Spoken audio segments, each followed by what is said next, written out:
Assalamualaikum warahmatullahi wabarakatuh. Waalaikumsalam warahmatullahi wabarakatuh. Selamat sore dan salam sejahtera bagi agama yang lain. Perkenankan saya Andres Mana. Pada sore hari ini kita berjumpa kembali pada acara Dialog Santri dengan tokoh publik. Kali ini bersama dengan salah satu tokoh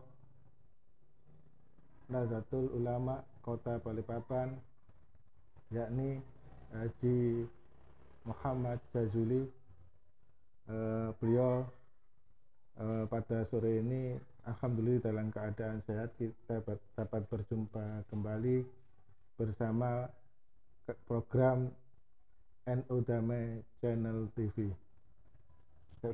Kabarnya gimana Pak Haji? Alhamdulillah sehat walafiat. Terakhir operasi kemarin kapan Pak Haji?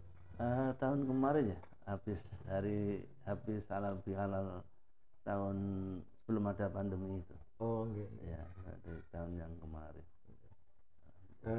Lama tidak ketemu. Alhamdulillah sehat nih Pak Haji ini. Alhamdulillah, ini udah mulai pulih ya. Mulai pulih. Sempat ngedrop waktu hari raya kemarin aja, sempat ngedrop. Alhamdulillah. Tapi ini sudah sehat. Untuk kegiatan hari-harinya sekarang Pak Haji? Hari-hari ini kalau di rumah aja kan jenuh. Jadi aku ke pasar untuk hiburan ya. Yang bantuin anak di pasar. Yeah. 1 jam 2 jam nanti pulang sama ibunya. Dengan aktivitas itu alhamdulillah sehat Pak Haji ya. Ya untuk biar sehat lah. Yeah. Kalau soal di rumah aja jenuh, apalagi di rumah sama paling hiburannya TV aja. Kalau di pasar kan banyak hiburannya termasuk. Pak Haji Muhammad Jazuli ini beliau asli dari Pekalongan Pak Haji. Iya. Beliau merantau di Balikpapan tahun berapa Pak Haji? 78. 78 ya. Ya. Cukup lama ya. Alhamdulillah sudah 42 tahunan lah. 43. Baik, pada sore hari ini kita akan dialog ringan ya Pak Haji ya. Kita ngobrol ringan bersama dengan tema resep hidup bahagia dan bermanfaat ala Haji Muhammad Jazuli. Untuk pertanyaan yang pertama Pak Haji, bisa diceritakan sedikit sejarah hidup Pak Haji saat pertama kali menginjakkan kaki di Balikpapan dan rintangan-rintangan apa aja yang waktu Pak Haji datang di Balikpapan, dari mulai nol dan sampai Pak Haji bisa melewati itu semua. Monggo. Bismillahirrahmanirrahim. Saya lahir di Pekalongan 17 Januari 59.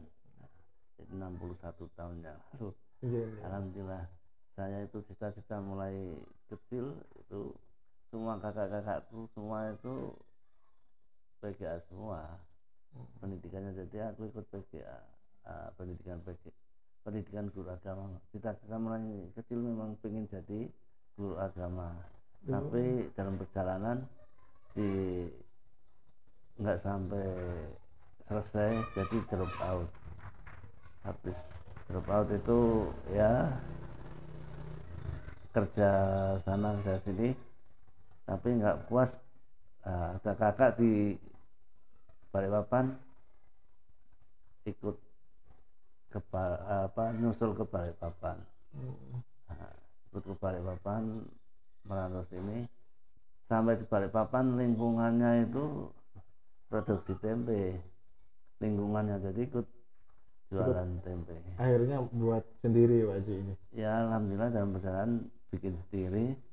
Kalau teman-teman atau kakak saya banyak kan keliling zaman tahun 78 ya, tahun 78 80-an itu keliling. Kalau keliling itu habisnya nggak bisa banyak, maksimal itu bikin paling 15 kilo itu sudah berat bawanya. Tapi saya langsung ke pasar. Alhamdulillah kalau di pasar itu kan berkembang, cepat berkembang. Dalam perjalanan itu saya walaupun produksi tempe sambil mendatangkan kedelai, sambil bahan bakunya itu saya datangkan ke rumah, siapa yang membutuhkan ambil di rumah. Ya itu kan bisa cepat berkembangnya gitu. Kalau terus jalan waktu tahun 86 ya, itu ada pendeta orang Manado lewat depan rumah, itu mampir, "Pak, bikin apa, Pak?" "Bikin tempe." "Nggak bikin tahu, Pak?" "Enggak, di rumah ada mesin komplit untuk bikin tahu, kalau Bapak mau ya ambil." Kebetulan ada anak yang ahli bikin tahu namanya Slamet ya. Mungkin sampean kenal Slamet Gundul itu yang di Al Makmur itu ya. Nah itu takjak, jadi spontanitas tahu itu, nggak ada perencanaan. Alhamdulillah namanya sudah biasa jual tempe dan tahunya ambil tempat orang biasanya. Begitu bikin sendiri alhamdulillah langsung berkibar. Ya. Dan tahu tempenya Pak Haji itu karakter atau cirinya gimana Pak Haji? Nah, kalau rasanya gitu. Tahu tempe itu saya rasa sama aja semua ya. Sama aja. Hampir semua caranya, produknya itu sama. Tapi masih bisa beberapa tahun sampai sekarang masih eksis jualan tahu tempe. Ya, alhamdulillah ya kita yang penting itu ya jujur dan tekun itu yang bisa kita sampai sekarang eksis. Banyak teman-teman dulu yang sama-sama dari Pekalongan tuh banyak yang istilahnya pulang, banyak yang nggak teruskan. Tapi alhamdulillah saya telateni sampai sekarang alhamdulillah. Ya, sekitar tahun 87 waktu anakku yang nomor 2 itu lahir, umur 7 bulan, teman-teman tempe tak panggil semua, tahu, saya bentuklah koperasi tahu tempe ini sampai sekarang. Balikpapan. Itu di satu pasar atau seluruh pengusaha tahu tempe Balikpapan? Seluruh Balikpapan. Seluruh Balikpapan. Nah, ya. Yang udah ikut anggota. Ya kita maksudnya bangun koperasi itu kalau saya sendiri sebenarnya sudah berkibar, saya sudah nyuplai kedelai sama orang-orang. Jadi aku nggak mau saya yang merasakan sendiri, nikmati sendiri, maksudnya biar merasakan semua. Kalau di koperasi itu harganya kan satu, yang pinjem, yang cash semua sama, ada simpanan sukarelanya per kilo 150. Jadi alhamdulillah sekarang saya sempat jadi ketua koperasi 4 periode, mulai 94, 97, 2000, 2 periode ganti Haji Malik, 2 periode 2003, 2006 ganti saya lagi 2006, 2009, 2012. 2012 ganti Haji Jazuli yang sekarang kecil itu. Ya, saya sudah tua jadi sekarang ganti anakku yang sekretaris koperasi. Jadi intinya kalau mau usaha itu ya salah satu harus ditekuni. Ditekuni. Sama saya bikin tempe istilahnya mulai 78 berantau sini di lingkungannya tempe semua, saya nyoba bikin tempe pasaran ke pasar, di pasar gitu berkembang dan tekun. Insya Allah kalau jujur ya itu insya Allah. Kalau jujur kan semua kolega-kolega seperti toke-toke itu kan percaya sama kita. Nah istilahnya saya minta barang itu langsung di drop. Apalagi sekarang ada kooperasinya sekarang sudah berkibar ya, bisa beli ke importer langsung Surabaya. Cuma belum bisa impor sendiri, tapi ini yang sekilas perjalanan hidup saya. Dan saya dikaruniai anak 4 laki semua, alhamdulillah. Dan cuma empat-empatnya membantu Pak Haji? Enggak. Berusaha tahu tempe, ada yang lainnya ada di bidang yang lain, Pak Haji? Yang pertama kan Nurul Hafid itu kan dari pendidikannya ekonomi ya, dari UII itu. Jadi yang dulu kerja di bank, tapi begitu bapak sudah sepuh ini bantu bapak. Malah yang pertama. Kalau yang kedua backgroundnya kan teknik perminyakan, jadi pendidikannya di teknik perminyakan, kerjanya di perusahaan asing di Jakarta. Yang kedua. Kalau yang ketiga produksi batik di Pekalongan. Yang di Jakarta itu rumahnya di Batang. Alhamdulillah di Batang Pekalongan ya. Nah, tapi ya itu dulu kan lulusan UPN teknik perminyakan. Kalau yang ketiga itu komputer dari Amikom Jogja. Yang keempat ini Amikom juga mau wisuda tanggal 13 April itu, mundur sampai sekarang belum wisuda. Ya, karena ada pandemi ini. Ya, yang terakhir ini yang belum kawin. Lainnya yang 3 sudah, alhamdulillah sudah punya anak semua, jadi cucu sudah 6. Jadi kegiatan Pak Haji sekarang lebih banyak membantu jualan, tapi nggak sama seperti dulu. Enggak. Tapi sekarang ada kegiatan lain, ya ini ngomong cucu ya. Ya, ngomong cucu. Ya, ngomong cucu sama lihat-lihat produksi ya. Produksinya bagus enggak gitu kan, kualitasnya gitu. Itu aku masih mantau juga. Masih harus dipantau ya. Karena Pak Haji dari tahun 86 ya. 78 itu pertama kali datang di Balikpapan, sudah mulai produksi tempe ya waktu itu, sampai tahun 86 produksi tahu gitu. Iya. Produksi tahu dari sekian tahun itu sampai sekarang tetap eksis produksi tahu tempe, dan termasuk pengusaha tahu tempe sukses di Balikpapan. Ini Pak Haji ini termasuk generasi pengusaha tahu tempe di Balikpapan ini yang pertama? Pertama. Nah, ini mungkin nanti keduanya, generasi keduanya Hafid mungkin. Hafid ya. Alhamdulillah. Malah Mas Hafid kerja di bank ditinggalkan untuk fokus di membantu usaha tahu tempe ini. Kalau di bank kan berangkat jam 7, pulang kadang-kadang maghrib, kadang jam 12. Kalau dagang kan mungkin sewaktu itu bisa pulang. Paling kalau habis jam 10 ya pulang jam 10. Cuma memang bangunnya pagi. Ya jam 3, tapi ya alhamdulillah barokah juga. Jam 3 bisa sembahyang tahajud dulu, istilahnya teman-teman masih pada tidur, masih ngorok, sini sudah bangun.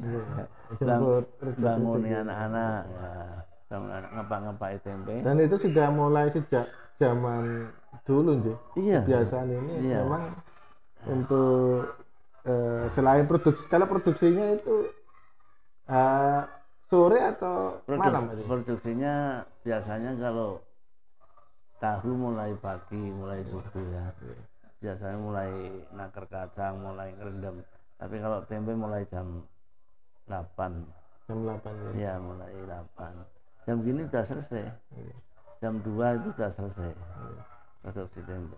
Nah, ya maksudnya kalau anaknya cukup, yang kerja itu enggak ada yang sakit, itu lancar-lancar aja. Kadang-kadang yang enggak lancar itu ada problem, ada yang sakit, kadang-kadang kecapean berai ya. Itu. Tapi ya maklum aja gitu.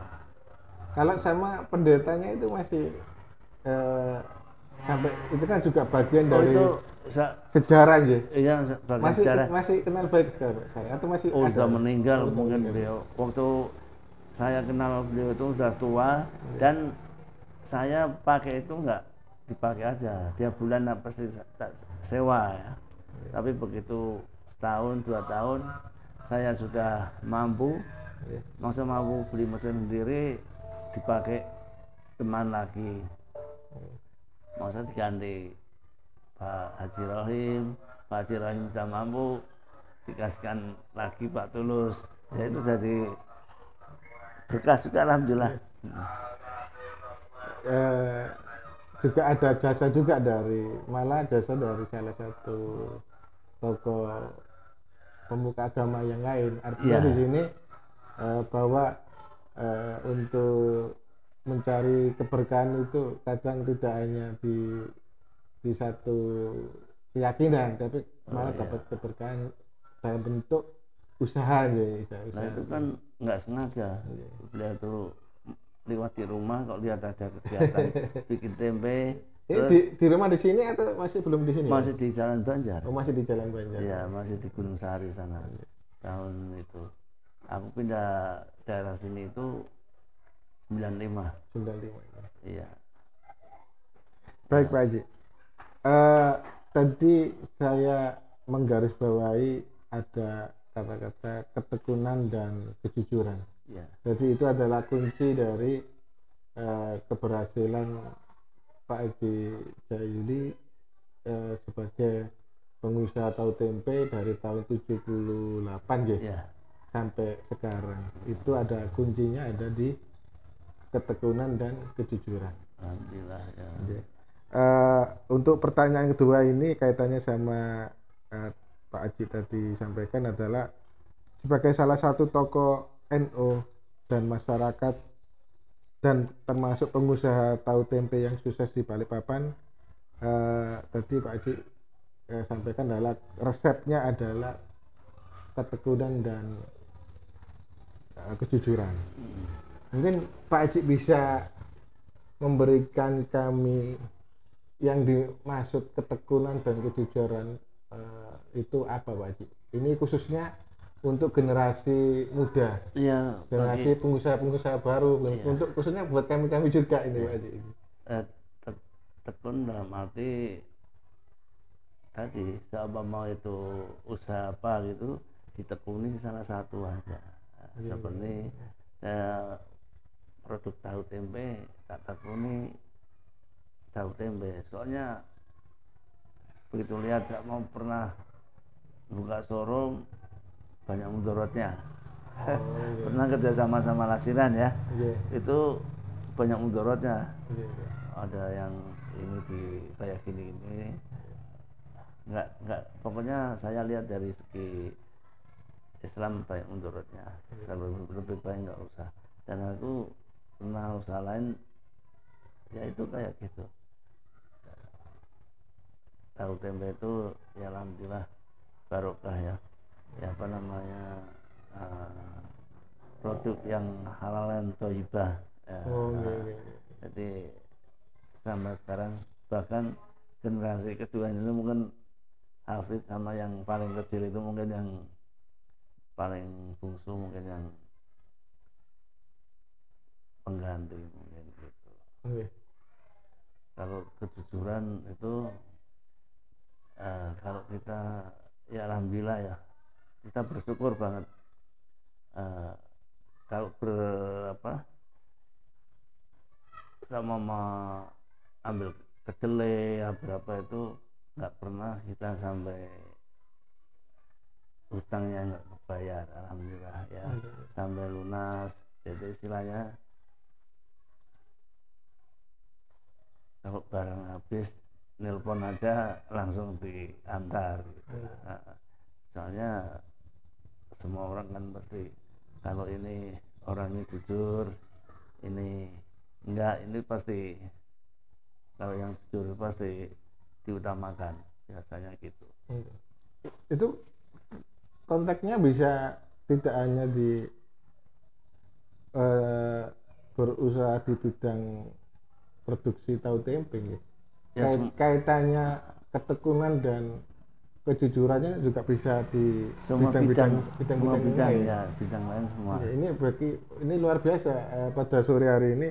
Soalnya saya kan nekunannya tahu tempe, jadi yang saya bilang yang utarakan tahu tempe. Jadi semua bidang kalau insya Allah kalau tekun dan jujur insya Allah berhasil. Insya Allah berhasil. Ya. Ini luar biasa, ini apa bisa menjadi pelajaran buat kami yang muda-muda bahwa dalam hal apapun kuncinya itu harus di ketekunan. Ya. Apapun yang kita kerjakan itu harus kita tekuni, meskipun itu kecil ya Pak Cik ya. Iya, mulai dari kecil ya, tapi sampai lama-lama akan kalau kita tekuni ya lama-lama menjadi besar. Dan itu dalam prosesnya membutuhkan kejujuran. Iya. Nah, itu luar biasa itu Pak. Ya. Kejujuran itu nggak mudah ya Pak ya. Waktu tahun 90-an kan belum ada kedelai dari luar ya. Iya. Itu kalau cari kedelai di Kampung Baru sama orang Bugis-Bugis kapal datang dari Sulawesi, itu kan harus kita istilah transaksi harus jujur dan apa yang beliau ngomong itu bayar gitu, alhamdulillah lancar semua. Oke Pak Haji. Untuk berikutnya Pak Haji, kami sebagai generasi muda atau dalam kaitan kalau di kita itu santri yang lebih keren itu santri milenial. Ya. Apa ada saran dari Pak Haji agar kami bisa mengikuti jejak Pak Haji sebagai ya termasuk pengusaha yang berhasil, juga menjadi salah satu masyarakat yang disegani di Balikpapan? Mungkin ada saran Pak Haji dari ya, saran itu ya tadi saya ngomong tadi, maksudnya yang muda-muda itu yang harus jujur dan tekun, dan apa yang kurang paham itu bisa tanya yang paham gitu. Ya, tanya yang pengalaman gitu. Ya seperti anak-anakku tak didik coba ya belum bisa seperti kita, tapi insya Allah nanti ya bisa nerusin usaha kita.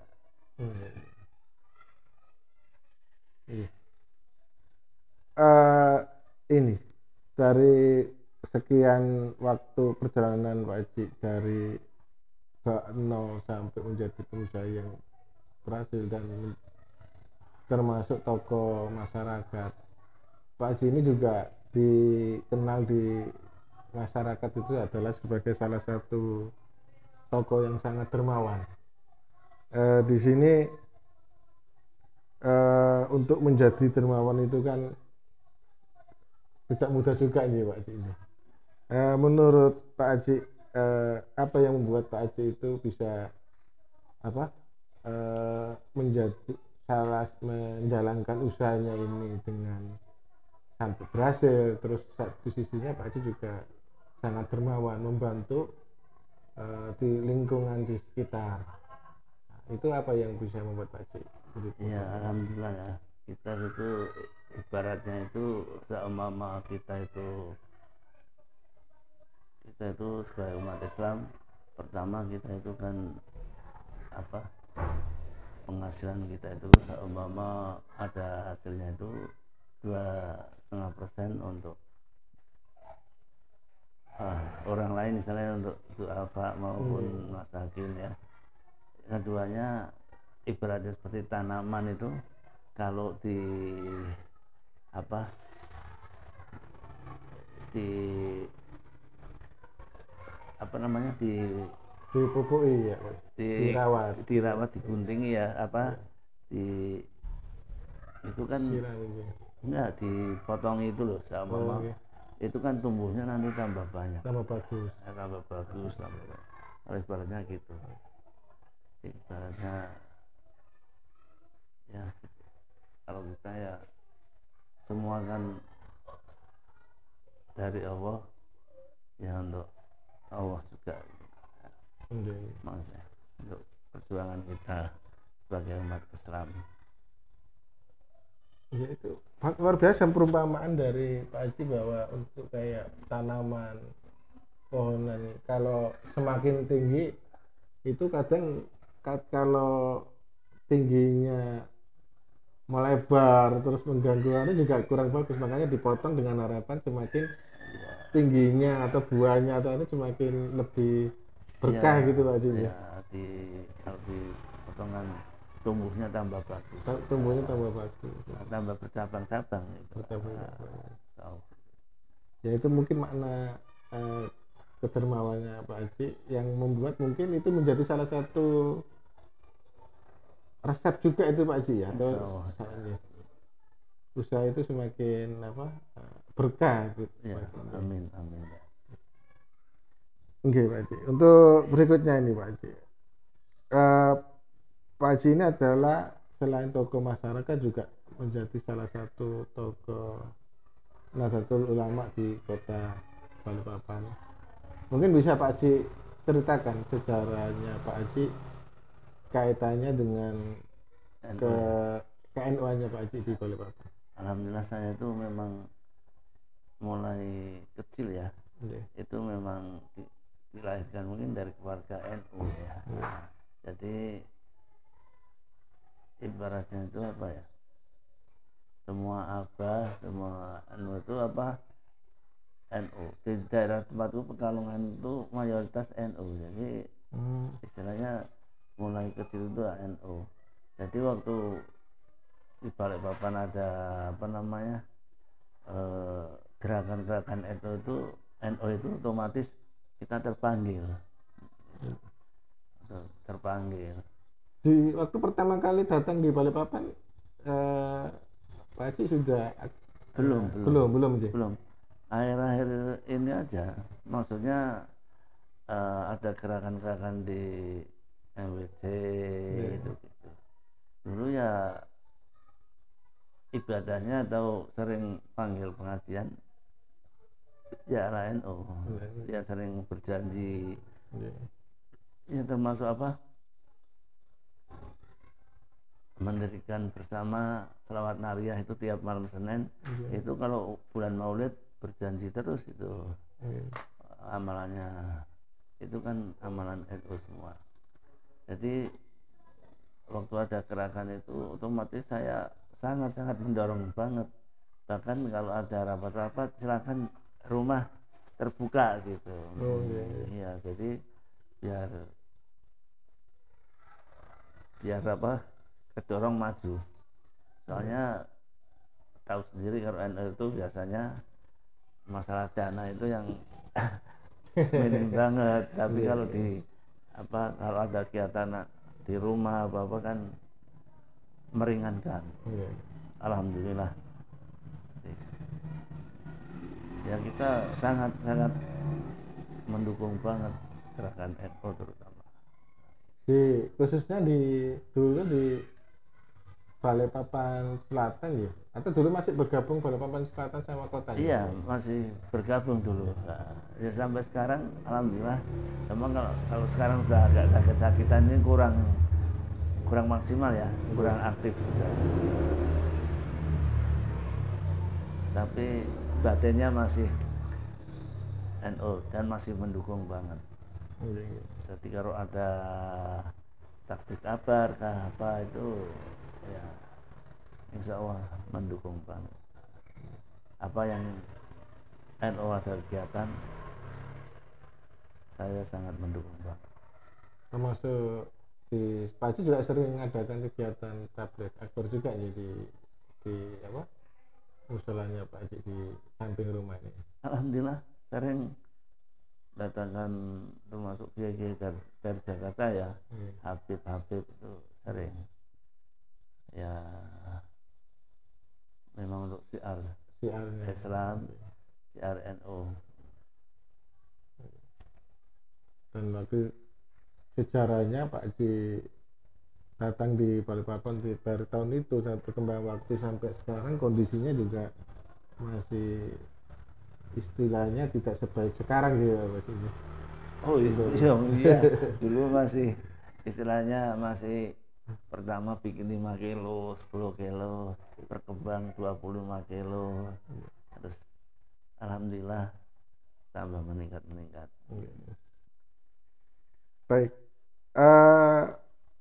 untuk kaitannya sama NU ini Pak Haji, apa ada saran Pak Haji untuk kami atau yang kami ada di NU, baik di PCNU, di cabang maupun di NWC, ranting sampai anak ranting, kiat-kiatnya apa ada saran dari Pak Haji bagaimana menjalankan organisasi yang berjalan dengan baik dan lancar gitu tanpa ya.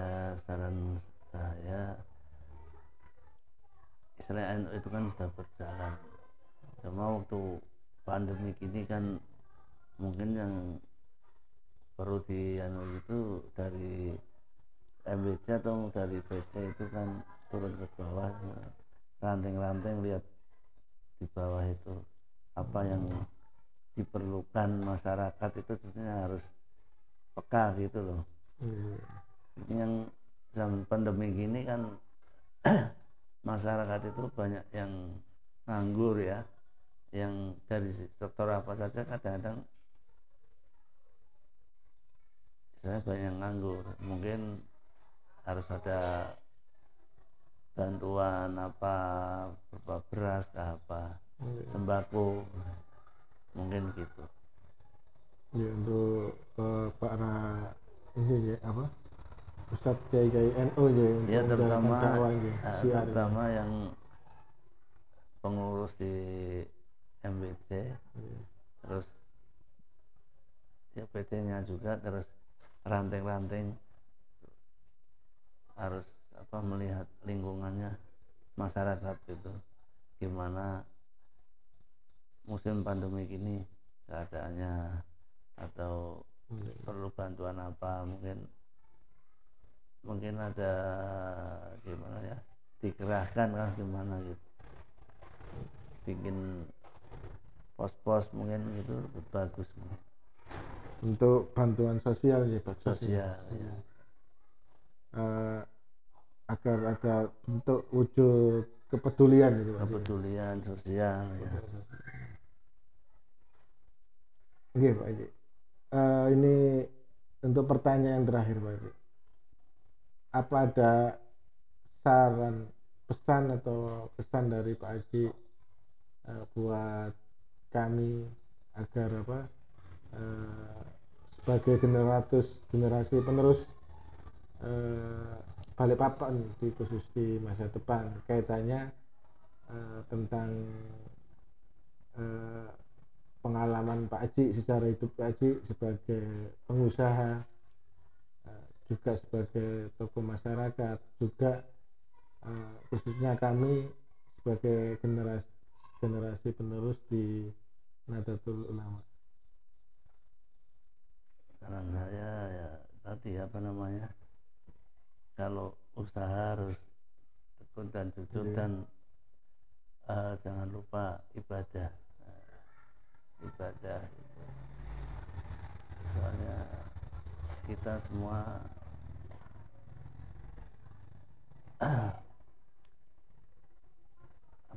semua rezeki semua kan di tangan Allah. Jadi kita harus jangan tinggalkan ibadah. Terus ini Pak Haji, satu lagi nih Pak Haji, untuk kiat-kiat hidup bahagia menurut Pak Haji itu gimana? Hidup Ya, ikut bahagia itu saya sendiri hidup sederhana saja. oh iya. Walaupun alhamdulillah istilahnya kecukupan, hidup sederhana saja. Walaupun istilahnya nggak ngoyo-ngoyo lah ya.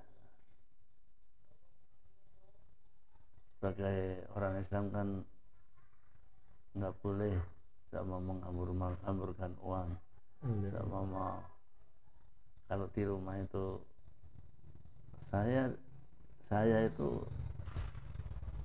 apa namanya, dalam batin saya itu kalau jalan atau berdagang ke pasar itu ingat saya itu baik di janati bani janati, rumahku surgaku. Jadi cepat di rumah sudah apa yang ada di rumah gitu. Misalnya nggak macam-macam ya gitu. Alhamdulillah kalau ibaratnya itu ini dagang, pemasukan ada, pengeluaran tapi harus lebih kecil daripada pemasukan. Itu kan bisanya kita berhasil. Baik, luar biasa pada sore hari ini Pak Haji, dialognya, apa yang Pak Haji sampaikan pada sore hari ini luar biasa buat kami,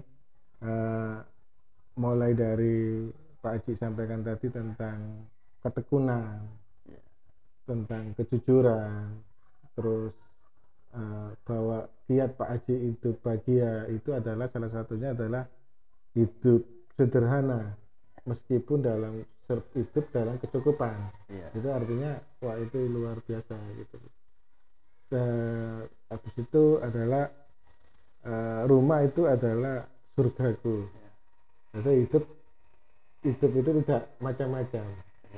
Jadi hidup itu apa adanya itu. Jadi itu adalah salah satu kunci hidup bahagia menurut Pak Haji. Mudah-mudahan dunia akhirat ya, mudah-mudahan. Insya Allah. Ya. Baik, terima kasih banyak Pak Haji. Pada sore hari ini kami diberi kesempatan untuk bisa silaturahmi ke kediaman Pak Haji Muhammad Jazuli, karena memang tujuan kami lewat program NU Damai Channel TV ini adalah salah satunya adalah silaturahmi antar Jam'iyah Nahdlatul Ulama. Jadi kami bisa terus saling belajar, dan kami bisa tetap terus silaturahim, kita putus obor gitu. Kami bisa tetap bisa belajar mengenai makna kehidupan khususnya dari Pak Haji Jazuli. Terima kasih pada sore hari ini kami telah berdialog lewat program NU Damai Channel TV, media dakwah Islam rahmatan lil alamin. Amin. Yang menyebarkan pesan-pesan kedamaian, keteduhan dan kasih sayang. Mudah-mudahan dialog pada sore ini ada manfaatnya Pak Haji. Amin. Dan Amin. Ada hikmahnya, yang mana tujuan kami silaturahmi ini juga bagian dari ukhuwah an-naziyah, artinya sesama Jam'iyah Nahdlatul harus saling bergandengan, tidak boleh berjalan sendiri-sendiri, harus kompak gitu istilahnya. Apa ada pesan lain Pak Haji? Ada khusus buat kami, khusus kaitannya sama sebelum saya tutup? Cukup aja. Cukup ya. Baik, terima kasih Pak Haji. Saya Andri Semana dari Ranting NU Kelurahan Damai, Kecamatan Balikpapan Kota, melalui program NU Damai Channel TV, mengucapkan banyak terima kasih kepada Pak Haji, dan saya mewakili kru mohon maaf bila mana dalam pertemuan kali ini masih ada kekurangannya. Terima kasih. Wallahul muwaffiq ila aqwamit thoriq. Wassalamualaikum warahmatullahi wabarakatuh. Waalaikumsalam.